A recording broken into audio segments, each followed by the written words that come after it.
Hello students, welcome to my class. Students, आज हम लोग शुरू करेंगे सर्कुलर मोशन। ठीक है, सो बहुत ही इजीली आप लोगों को समझ में आ जाएगा, जस्ट ध्यान देते रहना है। ठीक है स्टूडेंट्स, शुरू करें। तो स्टूडेंट्स, एक पार्टिकल कंसीडर करते हैं जो इस सर्कल पे मूव कर रहा है। ठीक है, इस सर्कल का सेंटर है O और रेडियस है R। ठीक है, सो थोड़ा एक लैंग्वेज लिखते हैं। Consider a particle moving in a circle, moving in a circle of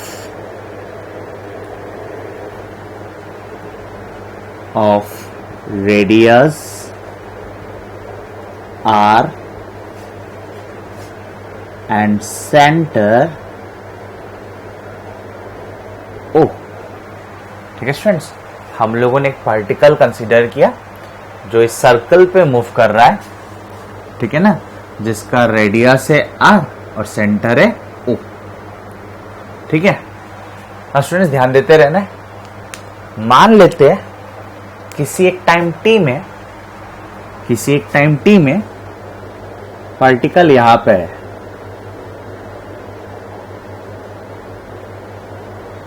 ठीक है, at any time t particle मान लेते हैं एट पॉइंट P है। तो students, particle at point P पे है, मतलब उसका पोजीशन कैसे हम लोग बोलेंगे, वो कहां पे है, वो हम लोग कैसे बोलेंगे स्टूडेंट्स, वो कहां पे है कैसे बोलेंगे हम लोग। ठीक है, मान लेते हैं पार्टिकल यहां पे पहुंच गया, that is at point P dash at time T dash. ठीक है, at time T dash, at time T particle यहां पे था and at any later time T dash particle यहां पे है। तो स्टूडेंट्स, पार्टिकल का जो पोजीशन चेंज हुआ वो कैसे हम लोग स्टडी करेंगे, बेसिकली पार्टिकल का पोजीशन कैसे स्टडी करेंगे। तो प्लीज स्टूडेंट ध्यान देना है।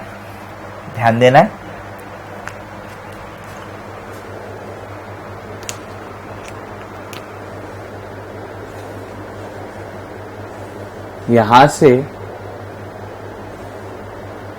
से सेंटर से मैंने बेसिकली पार्टिकल तक एक रेडियस वेक्टर खींचा, आप ऐसे बोल सकते हो, एक रेडियस खींचा या रेडियस वेक्टर खींचा। ठीक है, अब ये जो एंगल है स्टूडेंट्स, ये एंगल पार्टिकल का पोजीशन को डिस्क्राइब करेगा। ये एंगल पार्टिकल का पोजीशन को डिस्क्राइब करेगा। ठीक है, अगर मैं आपको पूछूं अभी, ठीक है, कि पार्टिकल एट टाइम T कहां पे है, पार्टिकल एट टाइम T कहां पे है, तो आप बोलोगे उसका एंगुलर पोजीशन है थीटा। समझ में आया स्टूडेंट्स, आया। और एक एग्जांपल देख लेते हैं। मान लेते ये एंगल है थीटा डैश। तो अगर मैं आपको पूछूं अभी कि at time T dash particle कहां पे है, at time T dash particle कहां पे है, तो आप बोलोगे उसका एंगुलर पोजीशन है थीटा डैश। समझ में आया स्टूडेंट्स, आया। तो सेंटर से पार्टिकल तक अगर हम लोग रेडियस खींचेंगे, ठीक है, तो इस लाइन, ये जो रेडियस वाला लाइन है, ये वाला लाइन, ठीक है, इसको हम लोग रेडियस वेक्टर भी बोल सकते हैं, कोई प्रॉब्लम नहीं है। सो ये जो OP है और इस एक्स एक्सिस के बीच में जो एंगल होगा, that angle will describe the position of the particle, और इस एंगल को हम लोग बोलेंगे स्टूडेंट्स एंगुलर पोजीशन। ठीक है, पार्टिकल जैसे ही अलग अलग पॉइंट पे जाता रहेगा सर्कल का, पार्टिकल जैसे सर्कल पे मूव करता रहेगा, उसका एंगुलर पोजीशन भी चेंज होता रहेगा। समझ में आया स्टूडेंट्स, आया। जैसे कि पार्टिकल मान लीजिए यहां पे है, ठीक है, पार्टिकल यहां पे है, तो उसका एंगुलर पोजीशन कितना हो गया, ये वाला एंगल। समझ में आया स्टूडेंट्स, आया। तो जैसे जैसे पार्टिकल सर्कल में मूव करता जाएगा उसका एंगुलर पोजीशन चेंज होता जाएगा। समझ में आया स्टूडेंट्स, आया। सो ध्यान देते और थोड़ा लैंग्वेज लिखते हैं।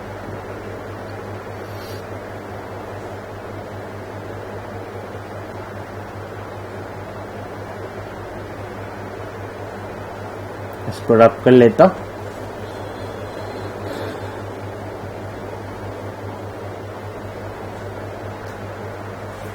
सो ध्यान दीजिए students, let the particle be at point P at any time t। ठीक है, किसी एक टाइम t में पार्टिकल कहां पे है, एट पॉइंट P। ठीक है students, then the angle theta between OP and OX, then the angle theta between OP and OX describes the position of the particle, describes the position of the particle। ठीक है, and is called angular position। समझ में आया students, आया, कोई problem यहां तक, angular position समझ में आया स्टूडेंट्स, आया। एक पार्टिकल जैसे सर्कल पे मूव करता रहेगा उसका एंगुलर पोजीशन चेंज होता रहेगा। क्लियर स्टूडेंट्स, अभी हम लोग देखेंगे व्हाट इज एंगुलर वेलोसिटी। तो स्टूडेंट्स, हम लोग को पता है कि जैसे जैसे पार्टिकल सर्कल पे मूव करता रहेगा, पार्टिकल का ये जो एंगल है जिसको हम लोग एंगुलर पोजीशन कहते हैं, पार्टिकल का एंगुलर पोजीशन भी चेंज होता रहेगा। ठीक है, now angular velocity is a physical quantity. इससे हम लोगों को स्टूडेंट्स ये आइडिया मिलता है कि कितना जल्दी एंगुलर पोजीशन चेंज हो रहा है, how fast angular position is changing. समझ में आया स्टूडेंट्स, आया। तो इसको आप ऐसे डिफाइन कर सकते हो, it is rate of change of angular position। It is rate of change of angular position। Basically, it tells you about how fast the angular position of the particle is changing। How fast the angular position is changing। समझ में आया students, आया, कोई problem यहाँ तक, no. Now students, if यहां पे लिखता हूं, if the angular position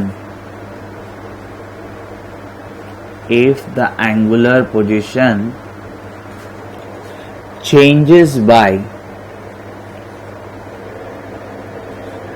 delta theta, if the angular position changes by delta theta in time delta T. ठीक है स्टूडेंट्स, अगर डेल्टा टी टाइम में अगर delta theta angular position change होता है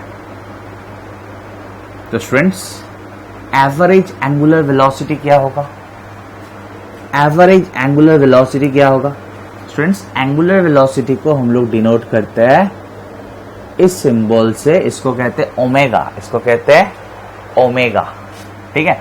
तो एवरेज एंगुलर वेलोसिटी क्या होगा students? It is equals to change in angular position by total time taken, ठीक है स्टूडेंट्स, ठीक है। And change in angular position को हम लोग एंगुलर डिस्प्लेसमेंट भी कहते हैं। चेंज इन एंगुलर पोजीशन को हम लोग एंगुलर डिस्प्लेसमेंट भी कहते हैं। आप लोग साइड में कहीं पे भी लिख के रख सकते हो कि change in angular position is known as angular displacement, ठीक है स्टूडेंट्स, ठीक है। So rate of change of angular position is angular velocity, ठीक है। या आप इसको ऐसे भी लिख सकते हो, और change in angular position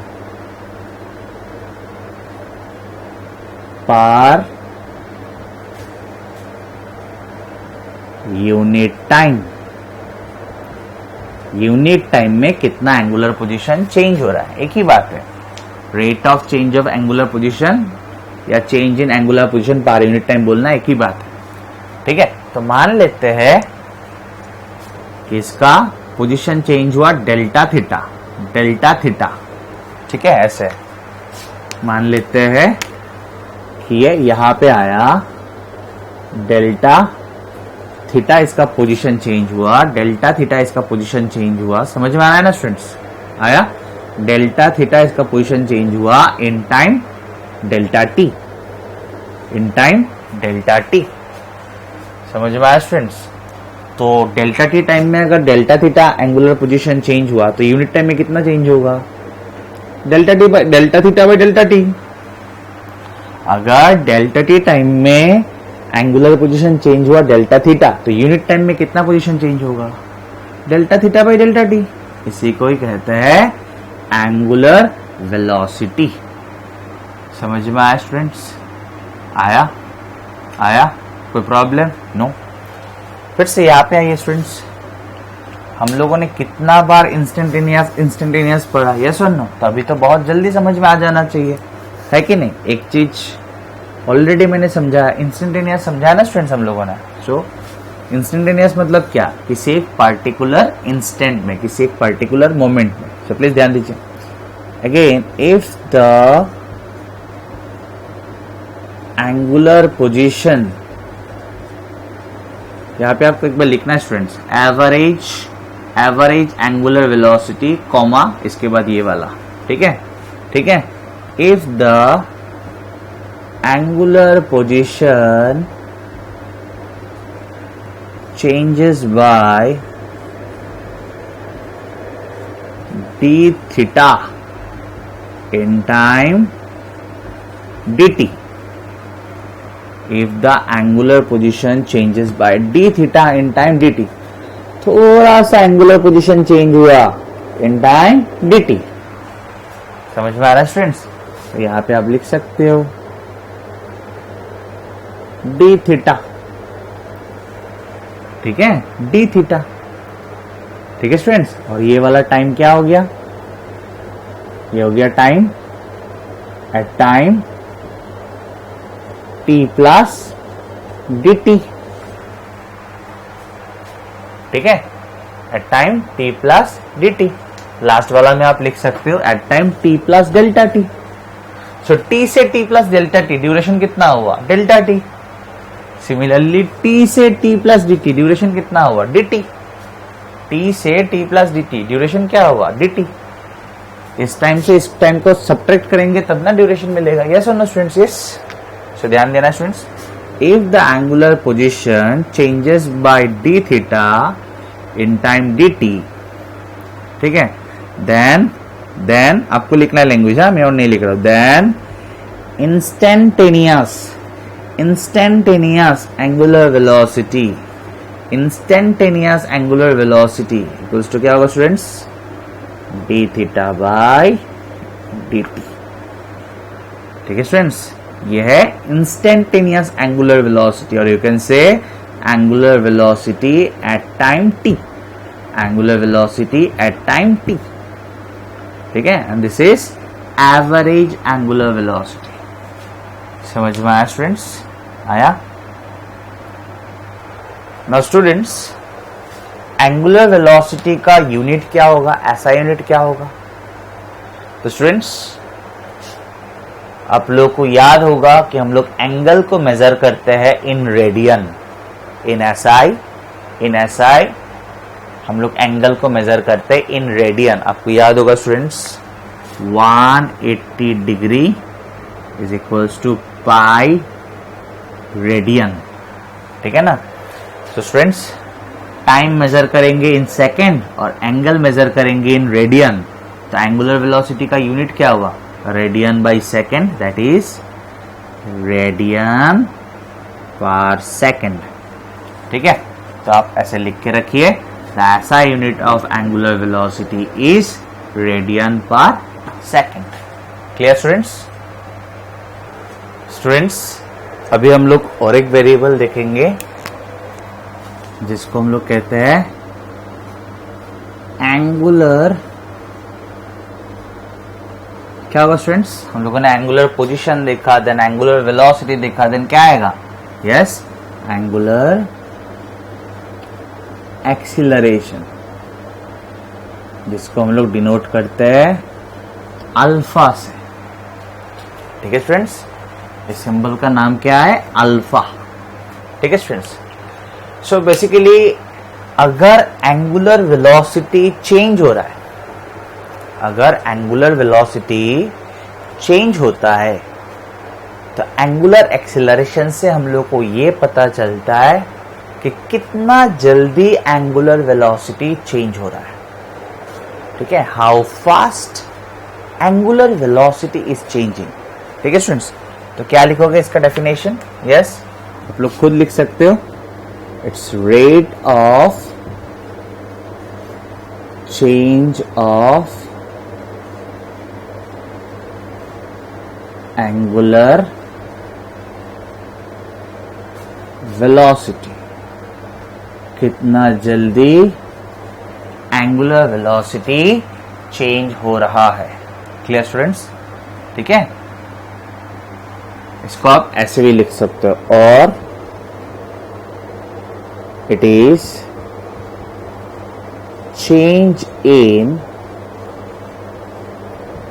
angular velocity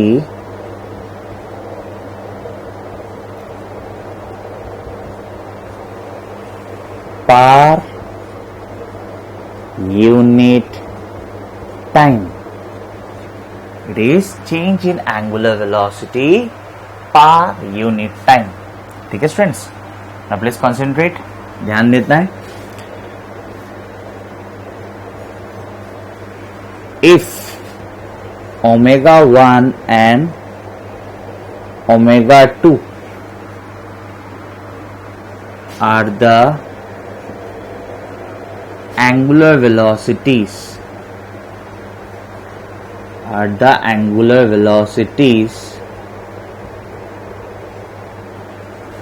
at time t1 and at later time t2 respectively. ठीक है students? Then average acceleration, average acceleration नहीं, एंगुलर एक्सीलरेशन बोलना पड़ेगा। सिर्फ एक्सीलरेशन बोलते हो इसका मतलब लीनियर एक्सीलरेशन, सिर्फ वेलोसिटी बोलते हो इसका मतलब लीनियर वेलोसिटी। समझ में आया स्टूडेंट्स? सो एवरेज आप लिख सकते हो, देयरफॉर एवरेज एंगुलर एक्सीलरेशन या देन एवरेज एंगुलर एक्सीलरेशन, ऐसे लिखेंगे। क्या होगा स्टूडेंट्स? क्या होगा? एवरेज एक्सीलरेशन क्या था students? Change in velocity by time taken. तो यहां पे क्या होगा? Change in angular velocity by time taken. समझ में आया? सिंपली आप ऐसे लिख सकते हो। change in angular velocity by time taken. समझ में आया स्टूडेंट्स? आया. Similarly, if d omega is the change in angular velocity, if d omega is the change in angular velocity in time dt, then क्या लिखोगे आप? instantaneous angular acceleration. ठीक है, क्या होगा? D omega by D T. समझ में आया स्टूडेंट्स? आया. सो ये क्या आइडिया दे रहा है आपको? How fast angular velocity is changing. ठीक है, how fast angular velocity is changing. ठीक है, this is average angular acceleration and this is instantaneous angular acceleration. समझ में आया स्टूडेंट्स? आया. सो ये angular position, angular velocity, angular acceleration, इनको हम लोग इन जनरल कहते हैं एंगुलर वेरिएबल्स या रोटेशनल वेरिएबल्स भी कहते हैं. ठीक है, इनको हम लोग इन जनरल कहते हैं एंगुलर वेरिएबल्स या रोटेशनल वेरिएबल्स भी कह सकते हैं. ठीक है, या एंड हम लोग अगर सिंपली अगर हम लोग वेलोसिटी कहते हैं या एक्सीलरेशन कहते हैं तो वो क्या हो जाएगा students? That is basically linear velocity और linear acceleration. Those are linear variables. ठीक है, सिंपली अगर हम लोग वेलोसिटी कहते हैं, ना एंगुलर या ना लीनियर, इसका मतलब ये लीनियर वेलोसिटी है. सिंपली अगर हम लोग एक्सीलरेशन कहते हैं, ना लीनियर ना एंगुलर, तो वो हो गया linear acceleration. They are linear variables. और यहां पे हम लोग क्या पढ़ा अभी? Angular variables. ठीक है स्टूडेंट्स, एंगुलर एक्सीलरेशन का यूनिट क्या होगा? ऐसा यूनिट क्या होगा? तो वेरी इजीली आप लोग बोल सकते हैं स्टूडेंट्स, ये है एंगुलर वेलोसिटी. इसका ऐसा यूनिट क्या था? अभी हम लोगों ने देखा, radian per second by time होगा सेकेंड. तो ये सेकेंड भी ऊपर आएगा, यानी कि रेडियन पर सेकेंड स्क्वायर. समझ में आया स्टूडेंट्स? आया? कोई प्रॉब्लम? नो स्टूडेंट्स, अभी हम लोग देखेंगे रिलेशन बिटवीन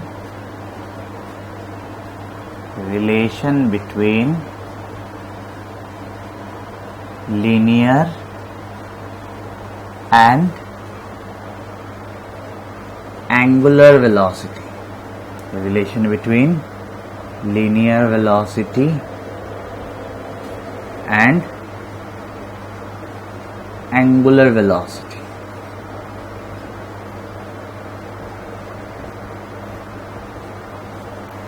ठीक है students,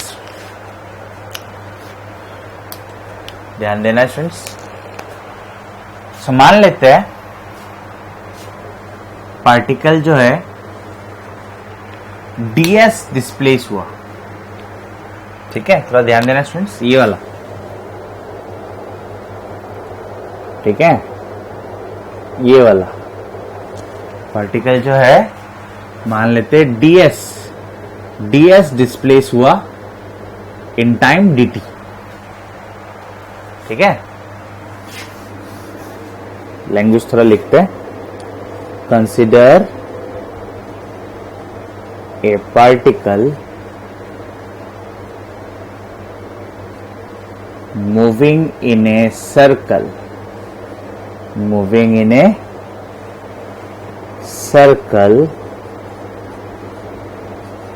displaces by ds in time dt. ठीक है स्टूडेंट्स, ये एंगुलर डिस्प्लेसमेंट नहीं है, ये लीनियर डिस्प्लेसमेंट है। समझ में आ रहा है ना ये वाला, ठीक है, ये वाला, ठीक है। सो पार्टिकल कितना डिस्प्लेस किया students, ds in time dt, ठीक है। सो ध्यान देना स्टूडेंट्स, ये रिलेशन तो आपको याद हुआ, मतलब याद होगा, मैंने पढ़ाया, ठीक है, कि एंगल, यह है एंगल, यह है आर्क और यह है रेडियस। तो आपको याद होगा students, angle equals to arc by radius,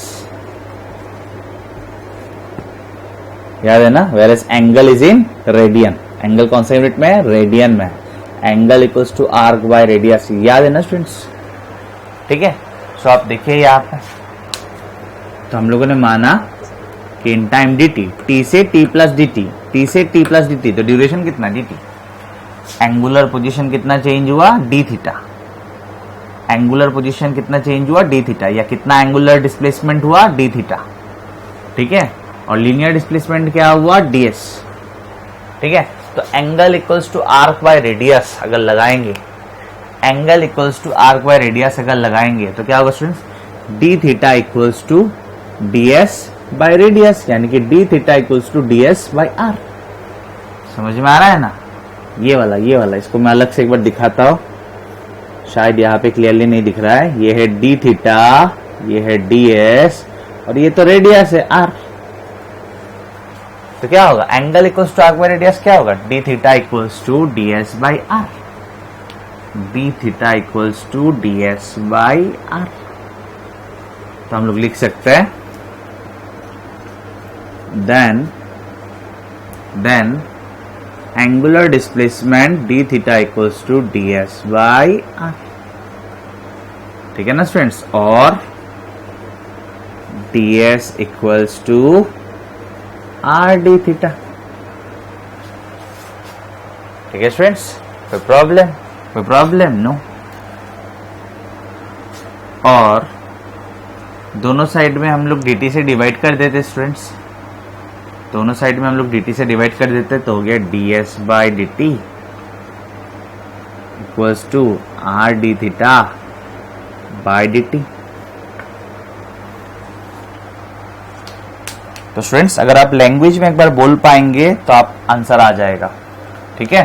so ds by dt मतलब क्या है, ds क्या है, लीनियर डिस्प्लेसमेंट, ds क्या है, linear displacement in time dt, ठीक है। सो ध्यान से सुनना students, rate of change of position क्या था, सिर्फ पोजीशन बोलता हो मतलब लीनियर पोजीशन, समझ में आ रहा है कि नहीं। सो rate of change of position क्या होगा, वेलोसिटी, यानी कि लीनियर वेलोसिटी। सिर्फ मैग्नीट्यूड लिख रहा हो तो लीनियर स्पीड बोल सकते हो आप, ठीक है, सिर्फ मैग्नीट्यूड लिख रहा हो तो लीनियर स्पीड बोल सकते हो, इज इक्वल्स टू r। और ये क्या है, rate of change of angular position, rate of change of angular position, this is angular velocity, और इसको भी आप angular speed बोल सकते हो, ठीक है स्टूडेंट्स, ठीक है। So this is the relation between linear speed and angular speed, linear speed and angular speed, या linear velocity and angular velocity भी बोल सकते हो। समझ में आया स्टूडेंट्स, आया स्टूडेंट्स। आप लोगों को equations of constant linear acceleration याद होगा, क्या क्या था students, v equals to u plus at, ठीक है। Then position at time t minus position at time 0, basically it is displacement at time t equals to ut plus half of at square. Then और क्या था students, v square equals to u square plus 2is। Then displacement in nth second क्या था students, u plus a by 2 2is n minus 1।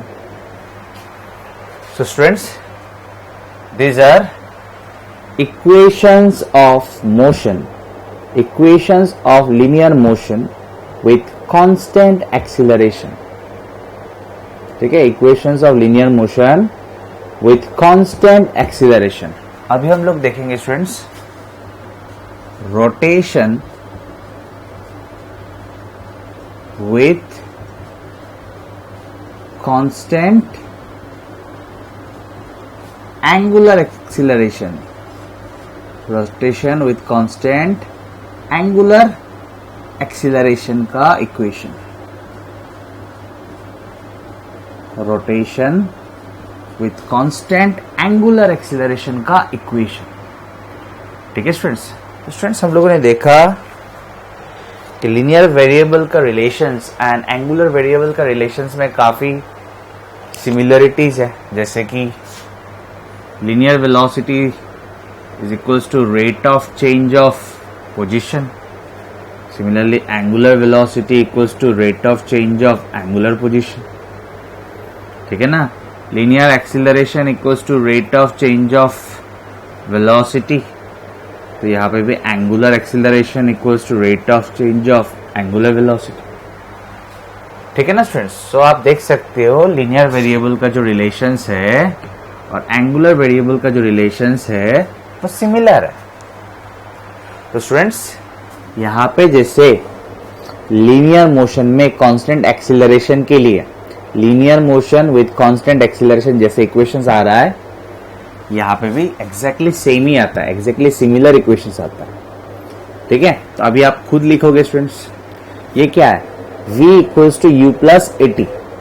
तो यहाँ पे क्या होगा, what is v? v is velocity at time t। What is u? u is initial velocity. तो यहाँ पे क्या होगा स्टूडेंट्स, यहाँ पे हम लोग लिखेंगे omega equals to omega not plus alpha t. आराम से याद होगा स्टूडेंट्स, v क्या है, वेलोसिटी एट टाइम t, तो ओमेगा क्या है, angular velocity at time t।